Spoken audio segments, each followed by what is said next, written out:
Una vez más con ustedes, amigos, hermanos y ministros, compartiendo la palabra. No sabemos si hoy será el último momento que escuches. Lo cierto es que o Cristo manda por nosotros o Cristo viene por su iglesia. En el sentido que nos podemos ir a su presencia antes de su venida o durante el resto o transcurso de su venida. Lo más importante es estar seguros de que somos salvos en Cristo Jesús. Lo más importante es estar preparándonos en Cristo Jesús. Lo más importante es conocer las estrategias, los medios, las pautas, los pasos, todo lo habido y por haber para prepararnos y de esta manera estar seguros que partimos con Él en un día no muy lejano. Pero que viene, viene. Su palabra es muy clara cuando dice, cielo y tierra pasarán, mas sus palabras no pasarán. Todo lo que está se está cumpliendo. Entonces no podemos cansarnos de invitar, de advertir, de anunciar, de informar la venida de nuestro Señor Jesucristo. Estamos hablando sobre la morada del Espíritu Santo, pero también enfatizando quién fue Jesucristo. ¿Qué hizo por ti y por mí? ¿Quién fue Jesucristo aquí en la tierra? Porque Jesucristo es presente, pasado y futuro. Siempre Jesucristo es. Como Dios no tiene pasado ni tiene futuro. Dios es. Y aquí es de decir, en cuanto a Jesús, es de decir que Jesús murió en pecado, pero no en obra de pecado. Porque muchos que están empecinados en caminar una vida oscura siempre están recalcando y diciendo que es que Jesús murió como un pecador. Jesús murió por la imputación de pecado que el Padre colocó sobre él. Es de aclarar que la vida de Jesús fue una vida de justicia, una vida santa, una vida intachable. Pero Jesucristo recibió por parte del Padre el trueque, lo que llamamos la imputación, que es el cambio. El pecado que había en el hombre, ese pecado Dios lo quitó del hombre y lo colocó sobre su Hijo Jesucristo. Y lo que había en Jesucristo, que era la justicia de vida, la quitó de él y la puso sobre la humanidad, sobre ti y sobre mí. Valga aquí la aclaración. También es importante entender que Jesús murió en pecado en cuanto a la imputación. Es muy claro lo que se está diciendo, no porque hizo el pecado, no, sino porque Dios lo hizo pecado sin pecar, que es peor que hacerlo, ¿sí? Donde se le culpó de pecado sin cometerlo. Porque es que la condenación vino directamente de Dios a Jesús. Ni siquiera fue a la humanidad. Este pecado, ¿sí? Y esta condenación fue directamente puesto en Jesús para que ni tú ni yo fuéramos a ese lugar por toda la eternidad en condenación y en tormento. No, aquí venga directamente entonces la aclaración de lo que Dios hizo con Jesús y lo hace con nosotros. Lo de Jesús lo puso sobre ti y sobre mí. Por eso es que Dios no tienta a nadie. ¿Por qué? Porque puso en tentación a su Hijo. Por esa razón, al único ser humano que Dios puso en tentación fue a Jesucristo. ¿Para qué? Para no poner en ti esa condenación ni el castigo. Dejó solo a Jesús para nunca dejarte solo. De manera que cuando tú dices que estás solo, eso es una mentira del diablo, es cuando más acompañado estás. Dios nunca nos ha desamparado, Dios nunca nos ha abandonado, Dios nunca ha dejado de escucharnos, siempre está ahí. Dios no se mueve de su lugar, somos nosotros los que nos movemos del lugar y nos apartamos de Dios, pero Dios es inmutable. Él no cambia, Él no se mueve, Él siempre está en el mismo lugar para que sepas dónde hallarlo, para que sepas dónde encontrarlo, para nunca ponernos a nosotros ni en condenación, ni en castigo, ni en soledad. Todo eso lo puso sobre Jesús, donde es aquí donde también podemos decir que el Espíritu Santo es el que ha estado ahí y ha sido testigo de la obra redentora de Jesucristo a través de la misma obra y tarea y operación que hace el Espíritu Santo. En un supuesto negado, o sea, en una suposición que usted entre en un estado de inmoralidad, sea cual sea el tipo de pecado que usted cometa, el Espíritu Santo no se apartará ni se aparta de su vida. No importa en la condición en la que estemos, Dios está siempre ahí a través del Espíritu Santo. ¿Para qué? Para auxiliarnos, para ayudarnos, para sacarnos de la situación, siempre y cuando nosotros se lo permitamos. Lo que dice la Biblia, que cuando el espíritu inmundo sale del hombre, dice la Biblia, no dice del creyente, no. Dice que cuando el espíritu inmundo sale del hombre, anda por lugares vacíos y regresa otra vez a casa y la halla limpia. Aquí busca otros. Dice que este espíritu inmundo que salió del hombre, ¿por causa de qué? Por causa de una liberación, ¿sí? Por causa de una administración que esta persona quiso y permitió que hiciera. Sale, pero dice que va y busca a otros. ¿A otros qué? Busca a otros demonios, busca a otros, dice que busca 7 demonios más y entran.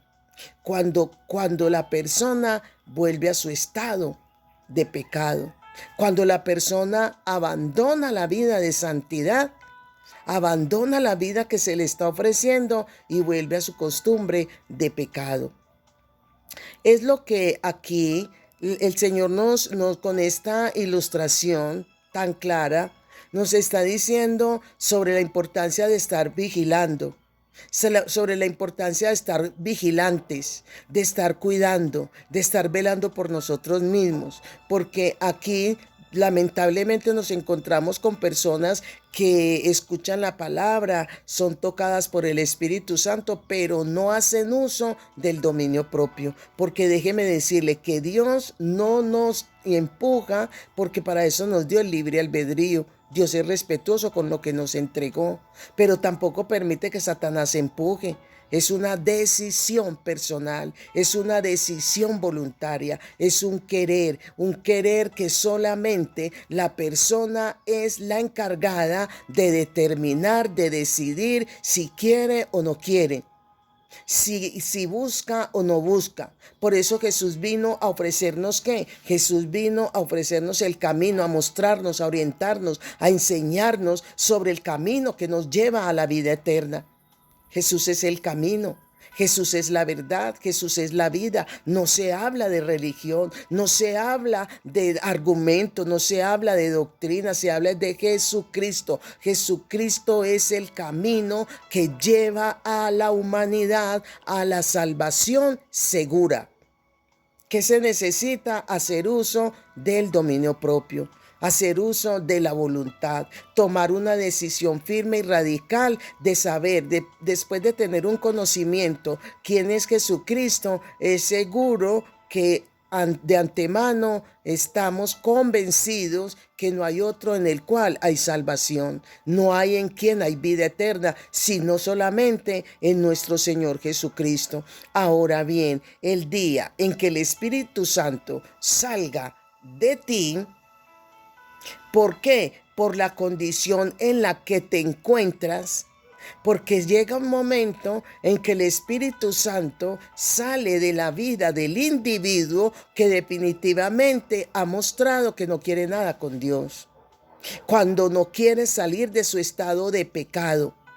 Y ese estilo de pecado, ese estado de pecado, ese estilo de vida de pecado está en condenación presente, porque la palabra de Dios dice claramente en el libro de San Juan: el que cree en Jesucristo es salvo, mas el que rehúsa creer ya es condenado. Tiempo presente. No es que va a ser condenado, porque de acuerdo a tu estilo de vida, de acuerdo a tu caminar, estás diciendo si eres o no eres de Dios. Porque los que son de Dios, la palabra de Dios oyen.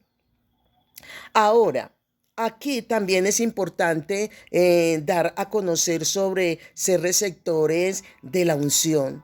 El ser receptores de la unción es cuando Jesús dijo: y vendrán falsos cristos. Aquí, en otras palabras, lo que está diciendo es que vendrá gente diciendo que aquí está el ungido, que aquí está Cristo, y están presentando falsas doctrinas.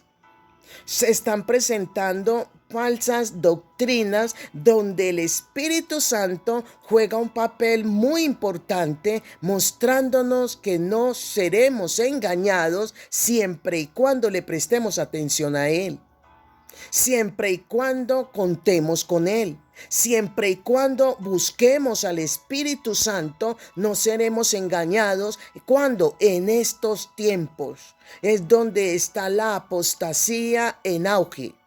Es donde se está presentando los que eran verdaderamente cristianos, seguidores de Cristo, se desviaron. Es cuando no hay que poner la mirada en el hombre, sino en el autor y consumador de la fe, que se llama nuestro Señor Jesucristo. Es diferente el nombre Jesucristo, que aquí este nombre Jesucristo es un término compuesto que significa que Jesucristo significa Salvador ungido. El único que fue ungido para salvar a la humanidad fue Jesús. Lo encontramos en en Lucas capítulo 4, el versículo 18. Lo encontramos en Hechos 4:27, en Hechos 10:38, ¿sí? Entonces, el creyente pasa a ser receptor de la unción. El ser receptor de la unción, podemos aquí entender que en el Antiguo Testamento la unción no era el Espíritu Santo, como muchos hay en este tiempo.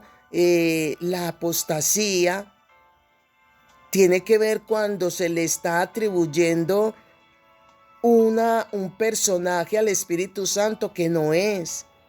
Se le está atribuyendo cosas al Espíritu Santo que no es así. En el Antiguo Testamento, repito, la unción no era el Espíritu Santo. Por eso el texto no dice así: a causa de la unción. No, el yugo, sino a causa de la unción, el yugo se pudrirán. No. Aquí el texto lo que dice es: a causa del ungido, que es diferente. Dice: a causa del ungido, los yugos se pudrirán. No a causa de la unción. Valga aquí la aclaración. ¿Por qué es de aclarar? Porque se viene tergiversando la palabra y se viene desacomodando para acomodarla en falsa doctrina. Hay que aclarar esta diferencia en cuanto al término unción, porque en el Antiguo y en el Nuevo Testamento hay que dar una aclaración correcta. Me explico. En el Antiguo Pacto, la unción no era el Espíritu Santo, según Éxodo capítulo 30, el versículo del 25 al 30. No, era la unción, era un ceremonial. Y ese ceremonial consistía en derramar aceite sobre el lugar o sobre, el propósito era derramar el aceite sobre alguien o sobre algo. ¿Ve? ¿En señal de qué? En señal de consagración, que era cuando Dios en el Antiguo Testamento, el Señor escogía, como dijimos en otro estudio, escogía a quién, escogía a reyes, escogía a jueces, escogía a sacerdotes, a profetas, para ungirlos. Y venía después de que el sumo sacerdote derramaba sobre este personaje o sobre el lugar, derramaba el aceite, ¿sí?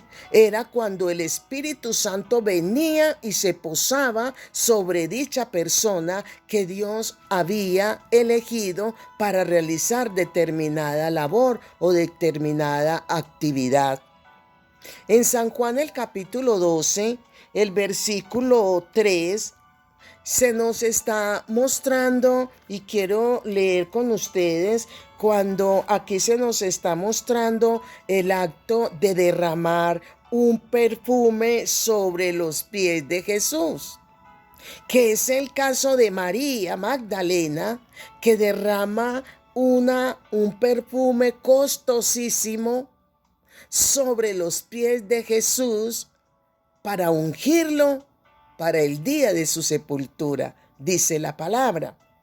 Entonces, este aceite, en este caso, este perfume, es relativo a la unción.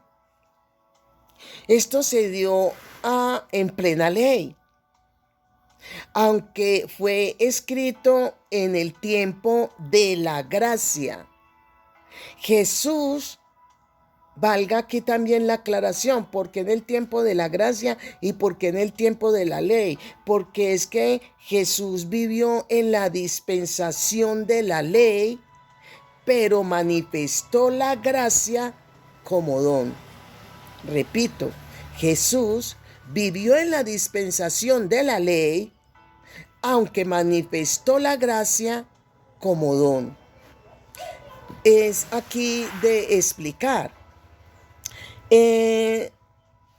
Recibían la unción en aquel entonces, en el tiempo de Jesús, o antes del tiempo de Jesús, desde el Antiguo Testamento, recibían la unción en el Antiguo Testamento, aclaremos, quienes recibían la unción en el Antiguo Pacto. Recibían la unción los reyes, personas que Dios escogía, estos cuatro tipos de personas, los reyes recibían la unción en el Antiguo Pacto, o sea, en el Antiguo Testamento, los reyes, los jueces, los sacerdotes y los profetas. El elemento usado para el ceremonial o para la ceremonia de la unción en el Antiguo Testamento, ese elemento era un aceite llamado vulgarmente el aceite de la unción del santo, porque etimológicamente se llamaba ungüento, etimológicamente. Ahora bien, este aceite Dios mismo lo mandó preparar, y que esa preparación era mezclado con aceite de oliva, como con aspecto, con algunas especies aromáticas. Este aceite de oliva era con especias aromáticas, donde Cada una de estas especies tenía una medida y tenía también un peso químico. Este método de preparación que se hacía, eh, este método de preparación, esto era colocado dentro de un cuerno. Esta mezcla con muchas especias aromáticas y con el aceite de oliva, eso era colocado en un cuerno. Y que este cuerno era un sinónimo o este cuerno era una forma figurativa, perdón, este era como una forma figurativa de autoridad, era un símbolo de autoridad. Y esta preparación solo lo podía elaborar el sumo sacerdote y solo él podía aplicárselo a la persona que Dios elegía para ungirlo.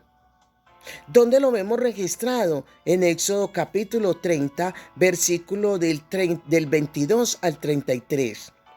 Ahora bien, el aceite se llamaba ungüento. Y este aceite, considerado como ungüento, era un acto de derramar el aceite sobre alguien, repito, o sobre algo. El ungido, cuando el aceite era derramado sobre esta persona, era considerado ungido de Jehová. Y este ungido de Jehová era aquella persona donde venía y posaba el Espíritu Santo. ¿Para qué? Para respaldarlo con poder. El Espíritu Santo venía y posaba sobre él para respaldarlo, repito, con poder, mas el poder está en el Espíritu, pero no en el aceite. Que este fue el elemento que se utilizó para ungir. Pero repito, como muchos todavía hoy en día están haciendo este acto ceremonial, cosa que no fue llamado, este acto ceremonial no fue llamado para la iglesia de hoy, fue llamado en el antiguo pacto, era para las personas, repito, específicamente que Dios escogía. Sin embargo, muchos equivocadamente, por ignorancia, por desobediencia, qué sé yo, utilizan esto desconociendo.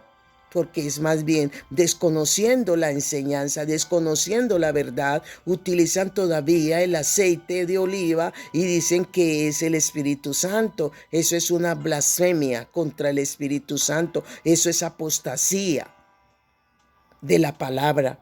Tenemos que tener cuidado. Esto nada tiene que ver con la iglesia. Esto no es para la iglesia. Se hizo en el antiguo pacto, en el Antiguo Testamento, porque es que en el Nuevo Pacto aquí la unción es el Espíritu Santo, no el aceite. La unción es el Espíritu Santo. La unción es el Espíritu Santo. Y lo vemos ahí registrado en San Juan 14, en 16 y 17. Lo vemos y quisiera leer con ustedes para que salgamos de ese error garrafal donde le estamos dando al Espíritu Santo lo que no es.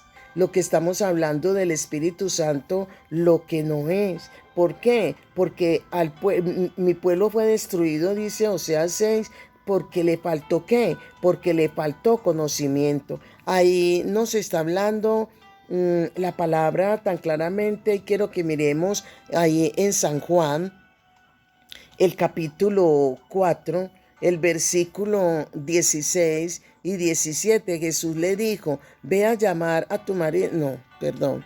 Esto es en San Juan, el capítulo 14, disculpen, 14, versículo 16 y 17, cuando dice, y yo le pediré, dice Dios, dice Jesucristo, y yo le pediré al Padre que les mande otro defensor, el Espíritu de la verdad, para que esté siempre con ustedes. Los que son del mundo no lo pueden recibir porque no le ven ni le conocen, pero ustedes lo conocen. Dice, porque Él permanece con ustedes y estará en ustedes. ¿Quién? Refiriéndose al Espíritu Santo. La unción en el nuevo pacto, repito, es el Espíritu Santo. El ungido es ¿quién? Cristo. El que unge es Dios. El elemento que Dios utilizó para ungir en nuestro tiempo se llama el Espíritu Santo. Mire que no habla del aceite, no, el Espíritu Santo. En el antiguo, repito, en el Antiguo Testamento, el elemento que se utilizó para ungir fue el aceite. En el Nuevo Testamento, el recurso que se usa para ungir es el mismo Espíritu Santo. A Jesús lo ungió el Padre. Al creyente lo unge Cristo y fue Él quien puso el Espíritu Santo en nosotros. Cristo a través del Espíritu Santo es el que unge. Recibe la unción en este tiempo todas las personas que hayan nacido de nuevo. Esa es la promesa de Dios. Según Lucas capítulo 11, versículo 13. Según Hechos capítulo 2, versículo 17. Así que la evidencia del Espíritu Santo en el creyente está en ¿dónde? Está en cualquier don que haya de parte de Él en tu vida y en mi vida. Aquí nos encontramos que en estos tiempos el encargado de ungir la iglesia es Jesús con el Espíritu Santo. Amén. Bendiciones.